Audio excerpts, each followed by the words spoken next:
popular joke that comes around this time of year, that Black History Month happens in February because it's the shortest month of the year. But in truth, the precursor to Black History Month, Negro History Week, started in 1926 by an organization founded by Carter G. Woodson and 4 others. And the reason it's in February? To recognize the birthdays of 2 public figures who contributed significantly to African American liberation and civil rights in the U.S., Abraham Lincoln and Frederick Douglass. Today, the month-long celebration of African American heritage spans the globe as far as the United Kingdom, Germany, and even Ireland. Join us now as we take a look back at how we honor the African diaspora in the City of Angels. I will be reciting the Black Statue of Liberty poem by Jessica Carr Moore. I stand still above an island, fish straight in the air, scar on my face, long braids in my hair, battle boots tied, red blood, and the tears that I've cried. We're at the City of LA's kickoff event for the African American Heritage Month celebration, where we're honoring African American leaders in law, education, business, and entertainment. I said, how are you today?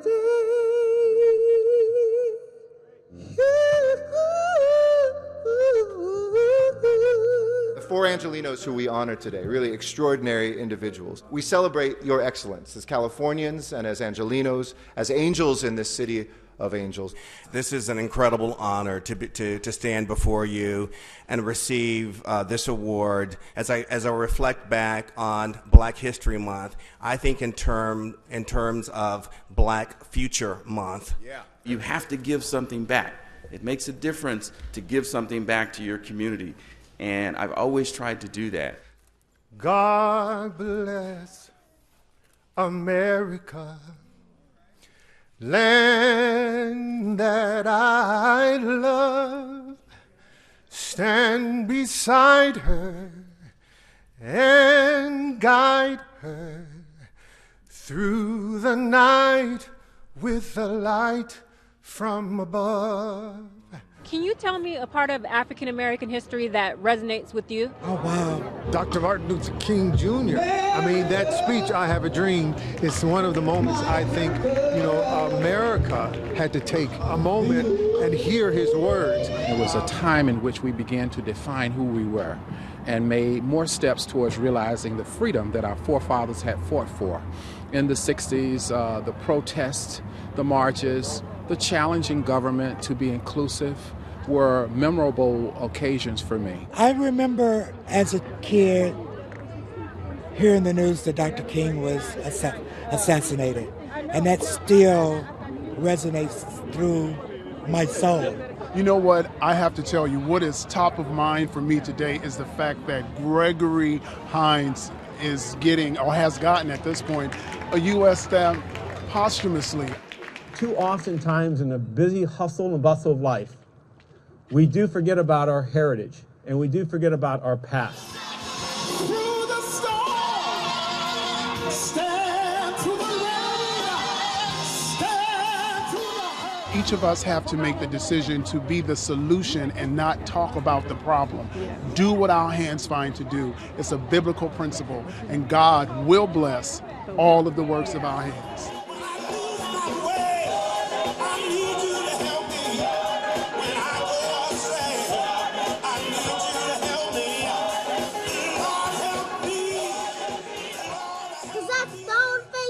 Woman ain't gonna save us, the same people who enslaved us. I'm sitting at the back of the bus cause I feel like it. And I play ball not cause you pay me to dunk it, dribble it, or hike it. I'm taking all of my people back home and breaking them mentally free. So no statue in the Big Apple can mess with me, cause I'm the walking, talking, breathing, surviving, beautiful Black Statue of Liberty. For more information about African American Heritage Month celebrations happening throughout the City of LA, visit culturela.org.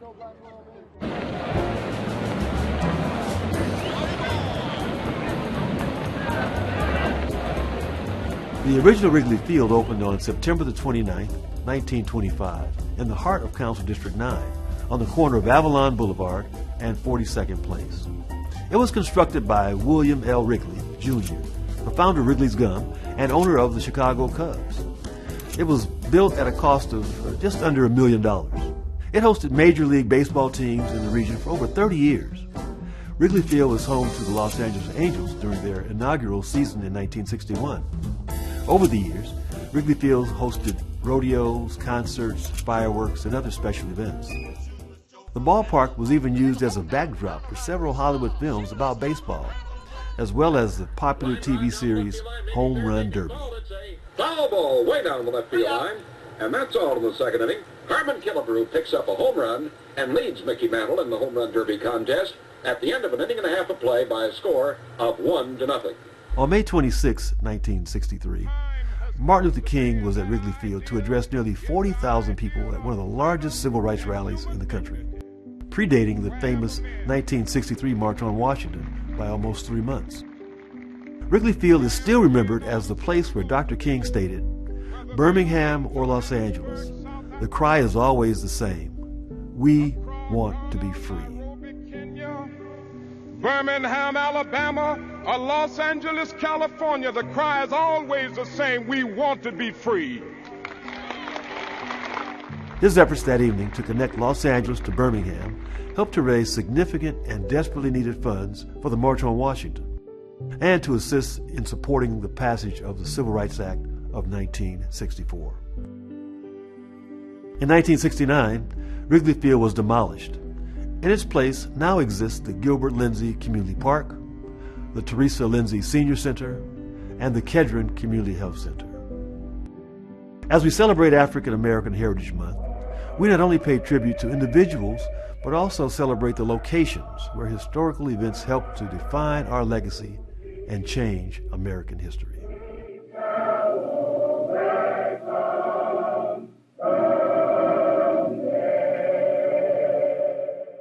What medical schools have the largest number of African American students? Historical black colleges and universities, of course. HBCUs have also produced the most African American alumni with degrees in science and engineering. Today, we honor those who have attended HBCUs, which have produced some of our nation's most inspiring leaders.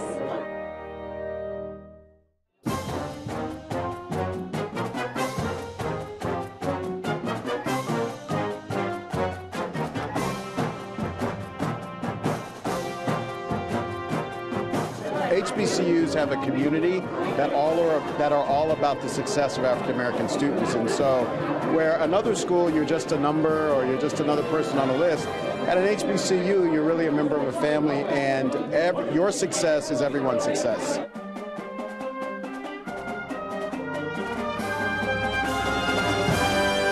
When I was decided to go to college, it was the only place that would even give me a chance.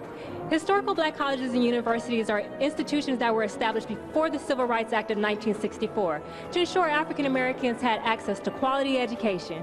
Students are always concerned about how can we help our fellow communities, how can we help the city as a whole to make it a better place for everyone.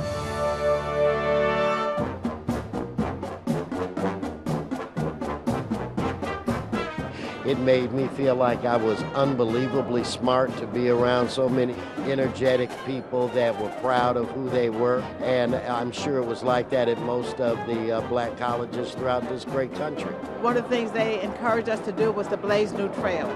And so Atlanta University was a nurturing environment where people encouraged you, told you could do anything you wanted to do, helped to resource you, were tough with you when you didn't do your very best. I wasn't anticipating going to HBCU, but when I got there, I felt like home. We're here celebrating the 34th annual Kingdom Day Celebration Parade with all of LA. Families, friends, city leaders are out here celebrating the life and legacy of the Honorable Dr. Martin Luther King. Celebrating Dr. Martin Luther King Jr.'s dream. Clap your hands if you celebrate these workers who celebrate the fact that Dr. King is alive and well in our hearts today. Mama, look! Hold on, honey. That's horsey! Oh my goodness.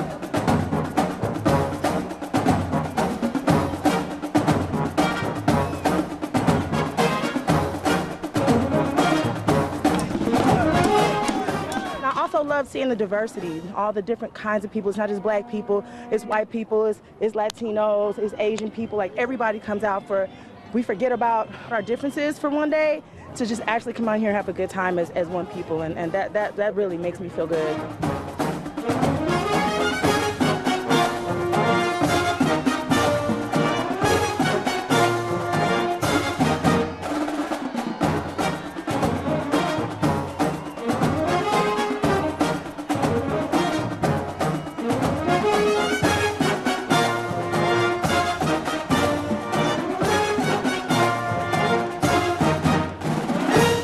actually marched with Dr. King in Selma.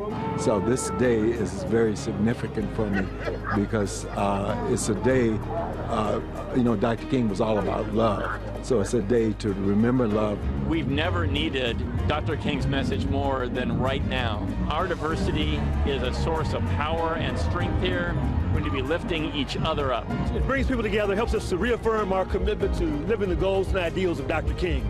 And we're having fun doing it, and this is a real family affair. It's a beautiful day. He shaped and reshaped civil rights in America. And for policing, it is so important that we hold the trust of the people, and they have to believe in their government. And Martin Luther King challenged that government to be a better government for all the people. We're at Freedom Fest here in Leimert Park celebrating Dr. Martin Luther King, but it's not all fun and games. It's about culture, it's about community, it's about unity, it's about putting action behind the words and the legacy of Dr. King.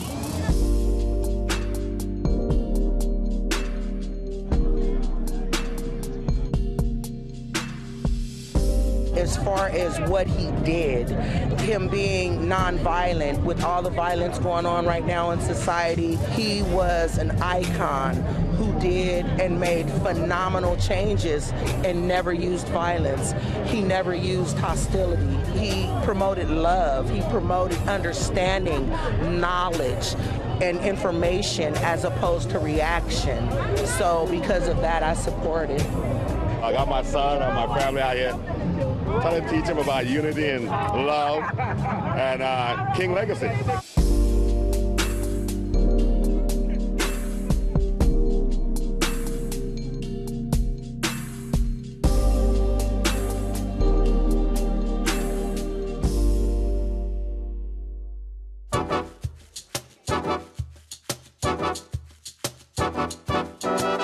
We're at the Baldwin Hills Crenshaw Plaza.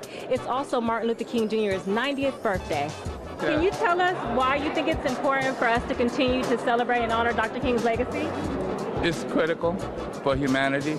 The source and the essence of peace is reflected in his struggle and his victory, and continues to be a model, a philosophy that everyone should embrace. He was a radical man. He was a radical thinker, and when he spoke, he brought people together on platforms that were never, didn't exist before him. Washington, D.C. is causing so much divisiveness, not bringing people together. King's message was to bring folks together and to work towards solving our problems.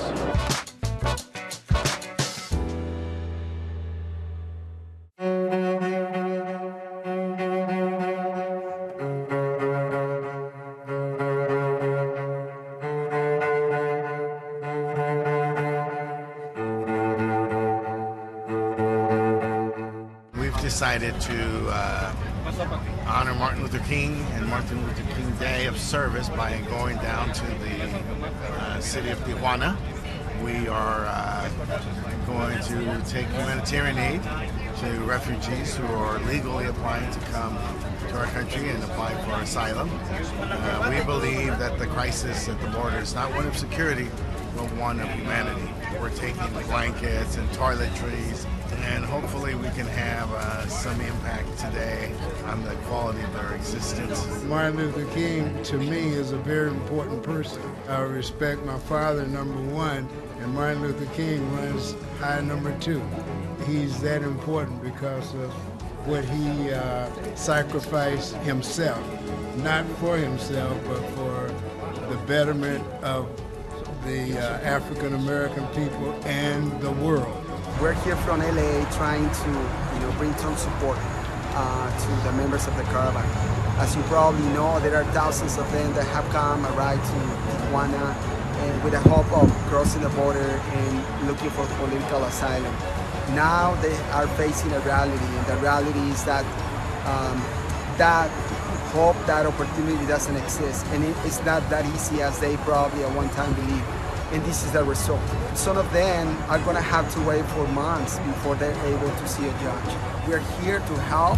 We brought some blankets, we brought hygiene products, we bought some food. Today on MLK Day of Service, we actually came to Tijuana to visit a few shelters for the immigrant caravans. All these individuals who have been here for 4 months, stuck in Tijuana with no outlet over to the United States. So we brought humanitarian aid today in hopes to help out, make a dent in the need that we saw out here today. We saw children, we saw families, we saw 3 different shelters, we visited 1 clinic, and all I can say is that the need is tremendous. It's important for Angelinos to get involved because Los Angeles is the city to lead our country in showing what it means to be open and welcoming immigrants. And we know that a large percentage of these people from the caravan will end up in our neighborhood. And so this is our way of us to do humanitarian work across borders. I was very moved by today. 2 things. I'm moved by the stories, and then I'm moved by the life that exists in these young kids, the energy, the enthusiasm, the excitement. The children are children, and even in the most difficult circumstances, they can be happy with a new toothbrush, a new bar soap, a blanket. I'm also inspired to go back and make sure that Washington does its job, that we respect the law. We are part of the world community, and migrants and refugees have rights, and we should respect them.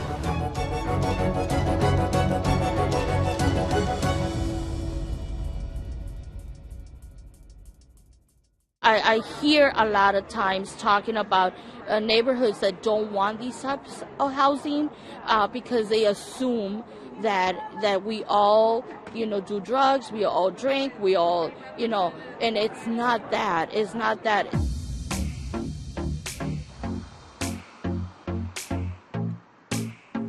This is a homeless housing development on Martin Luther King Boulevard.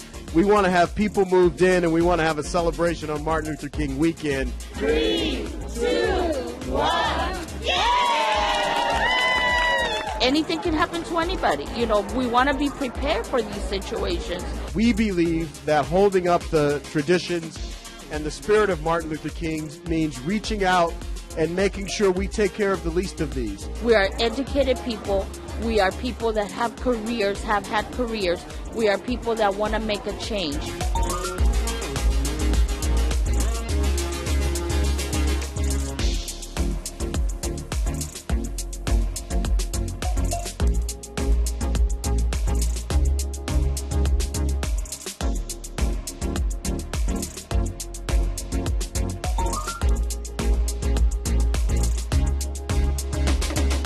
My heart rejoices that we have good people that do think about us. And now, look, I have a place I can call home.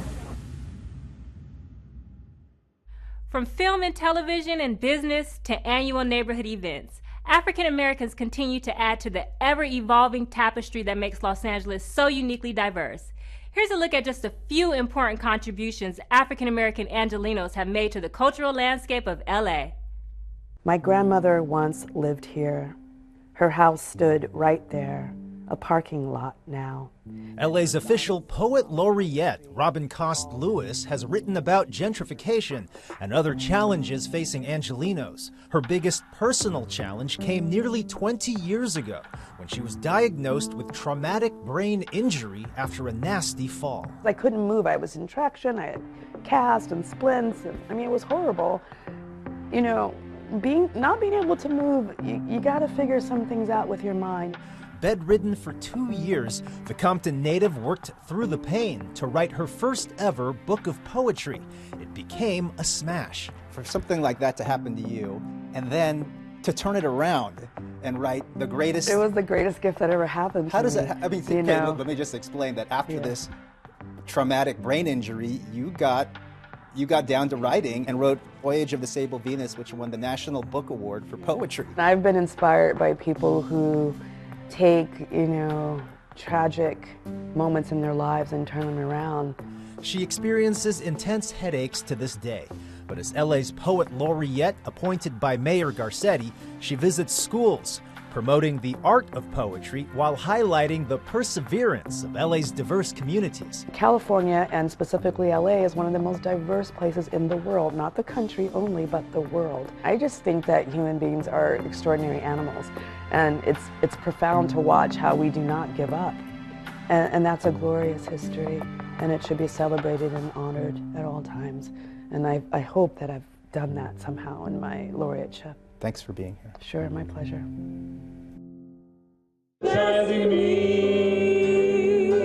Today's event is a special reading of a play called The Heart of Biddy Mason, and we're presenting this event here at the Pico House, the historic Pico House.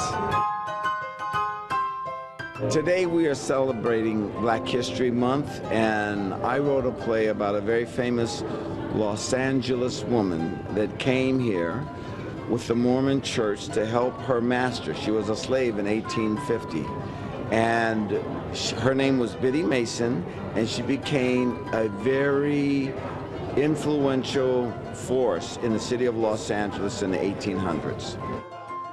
The musicians are part of the Barbara Morrison Trio, and we got Barbara Morrison here to do Biddy Mason in a musical. So we're gonna hear some great singing tonight.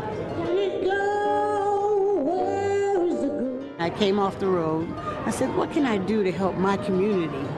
So I formed a little performing arts center so I wouldn't have to go back out on the plains. And I thought about him, and I said, oh, geez, I should call him and ask him if I could do that play. And that's the reason I'm here. That's how we got here. The woman holding passion, gonna birth your black, white child. Look in her eyes, trust what they say. It is here at City Hall's Bridge Gallery where 70s icons of stage and screen are adorning its halls in vibrant color, a fitting tribute on African American Heritage Month. They're the heroes and sheroes of 1970s black cinema. African American actors, filmmakers, all but saved Hollywood. Hollywood was in a tremendous slump, and they recognized that 30% of their revenue was generated by people of color. So they began to make movies that we could relate to. City Council President Herb Wesson presents the Blacks in Cinema exhibit at LA City Hall.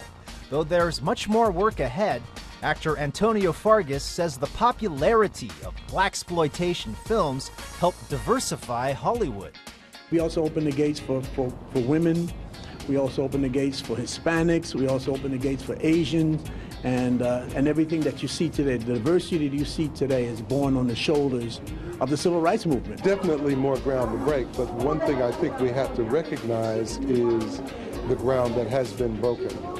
You know, there are more opportunities today than there has ever been. This exhibit, also a tribute to those action flicks with funky soundtracks that are just plain fun, no matter what color you are. Sheila Fraser co-starred in the original Superfly. They had the 45th anniversary at a museum, and it was packed. You know, it was packed, all ages, ethnicities. It was just amazing. That cross-cultural appeal is evident in actress Marla Gibbs. She appeared in blaxploitation films before starring on TV's 227 and The Jeffersons. Did you have as much fun on that show as it looked like? Oh, I did. We were a real family. I went to work to play every day. It is such an honor to be here. Growing up in the 70s, being inspired by all of these men and women. Over at Council Chambers, the city honors the Black Stuntmen and Women's Association, also Ayuko Babu and his Pan-African Film and Arts Festival. The festival screens more than 150 new movies this month. We are very, very proud to have this event in our district, and all of us, Councilmember Price and Wesson, we all support the event. We are growing. You can't stop us. You can't stop us because we make you money. And we don't cost as much as anybody else, that's for sure, because they don't pay us like everybody else. So we're making you money. Action hero Fred Williamson hammers home the point, a call for even more diversity in Hollywood on this African American Heritage Month.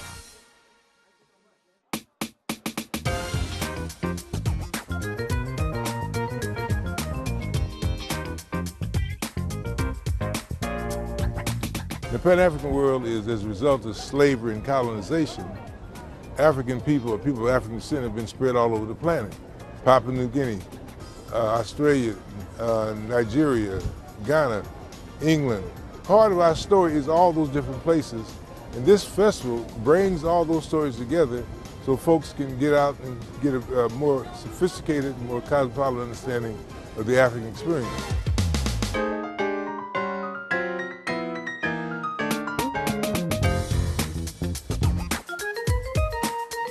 I find that the human face is quite expressive, so I apply it in my works to convey a wide range of emotions associated with the human experience.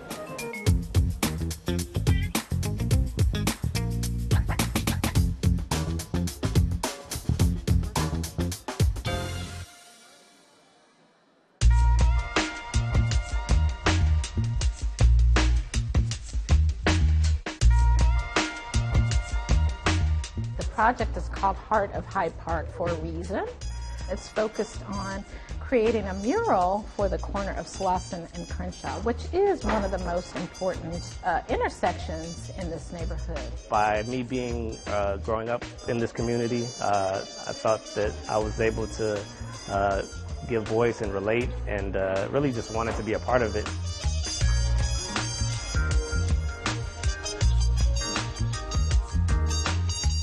It makes me feel special because I've never really been part of something as big of a mural. My older siblings are jealous, and my younger siblings don't really care.